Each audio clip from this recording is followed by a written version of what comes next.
এই সময় মুখটা কেমন টান টান হয়ে আসছে, একটু ক্রিমটা লাগাতে দাও।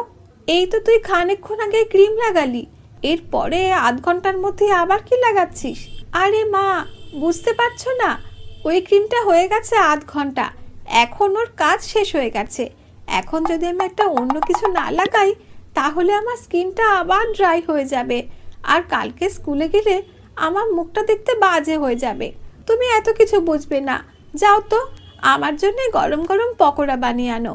শীতকালে গরম পকোড়া না খেলে আমার একটুও পড়ায় মন বসে না। আচ্ছা আচ্ছা ঠিক আছে, আমি যাচ্ছি, তোর জন্য গরম পাকোড়াই বানিয়ে আনছি। তুই আর দেরি করিস না, চটপট বই নিয়ে পড়তে বসে যা, বুঝলি? হ্যাঁ মা, আমি এক্ষুনি পড়তে বসছি, তুমি এত ভেবো না আমাকে নিয়ে। এরপর ঈশানীর মা তার জন্য গরম পাকোড়া বানিয়ে নিয়ে আসলো। আজকে রাত্রে তাড়াতাড়ি করে ঘুমিয়ে পড়তে হবে, ভালো ঘুম হলে তবেই সকালবেলাতে চোখ মুখটা দেখতে